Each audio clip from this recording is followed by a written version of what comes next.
Hello guys, rhythm law में आपका स्वागत है और स्वागत है हैशटैग डेली 5 मिनट्स में। फ्रेंड्स, आज हम बात करेंगे एडमिनिस्ट्रेटिव लॉ की बिहार पीसीएसजे के लिए। फ्रेंड्स, जीएस की क्लास भी कंटिन्यू चल रही है, हिस्ट्री, ज्योग्राफी और science.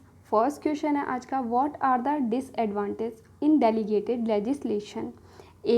In case of gross violation of rights of the people, delegated legislation can be withdrawn or amended suitably without much delay.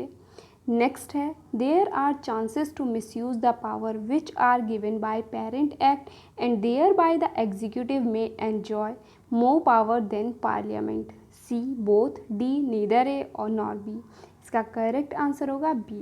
There are chances to misuse. Next question है, modes of controlling delegated legislation does not include procedural control, judicial control, parliamentary control या executive control. इसका correct answer होगा D, executive control. Friends, delegated legislation से related question आता ही है। Audi alteram partem delegated legislation दोनों important topic हैं, आप अच्छे से कर लें।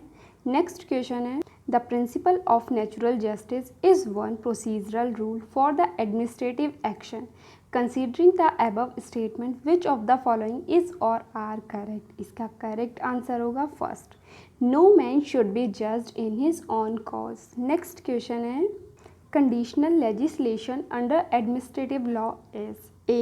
Also known as subordinate legislation. While making legislation, the subordinate authorities can use their discretion. गलत है फ्रेंड्स ये। नेक्स्ट है, also known as contingent legislation. No discretion can be enjoyed as there is no rule making power. Friends का correct answer होगा B. Next question है, advantage of delegated legislation include not an outcome of parliament or legislature. B. Not open the public examination and criticism. C. Prior knowledge or of delegated legislation is often denied. D. All of the above. इसका correct answer होगा D. Next question है, the essential of audi alteram partem is. इसका correct answer होगा D. Notice. Friends, जो हमारे channel पर new है, subscribe the channel and press the bell icon also. इससे आपको सभी नोटिफिकेशन मिलता रहेगा और आप एग्ज़ाम तक एक ह्यूज अमाउंट में क्वेश्चन सॉल्व कर चुके होंगे। फ्रेंड्स, जब एक टोटल एरिया से क्वेश्चन कंप्लीट हो जाते हैं, कवर करने लगते हैं, तो क्वेश्चन उसी के आसपास आते हैं, उससे बाहर नहीं आ सकते हैं। तो इसीलिए क्वेश्चन सॉल्व करते रहिए और पढ़ते रहिएगा। नेक्स्ट क्वेश्चन है, rule of audi alteram partem does not apply where the function of an authority have been held to be policy oriented. Next, where prompt action, preventive or remedial, is needed due to emergency situation. C. Where the power exercised in disciplinary one. D. All of the above. इसका correct answer होगा D. All of the above. Next question है, parliamentary control over delegated legislation is done first by laying the rules on the table of the parliament. B. By committee of parliament scrutinizing the rules so made. C. Both of the above. D. None of the above. Friends, इसका correct answer होगा C. Both of the above. Next question है, according to Dicey, the meaning of the rule of law may be discussed under which of the following heads? Friends, very important question है।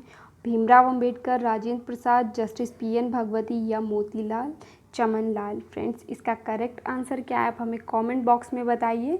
Next question है, according to Dicey the meaning of the rule of law may be discussed under which of the following heads? Friends, science की classes 5-6 classes हो चुकी हैं, आप continue करिएगा, उससे science बाहर नहीं आएगा, आप पढ़ते रहिएगा। और हिस्ट्री भी चल रहा है, और अगर आप उसमें कोई चेंज चाहते हैं तो कमेंट कर सकते हैं। इसका करेक्ट आंसर होगा इक्वालिटी बिफोर लॉ। फ्रेंड्स, याद रखिए, इंपॉर्टेंट क्वेश्चन है। And friends, continue your study, ज़्यादा टाइम नहीं बचा है। आपका कोई भी किसी भी सब्जेक्ट से रिलेटेड प्रॉब्लम है, आप हमें कमेंट कर सकते हैं। Thank you guys, bye bye, share with all.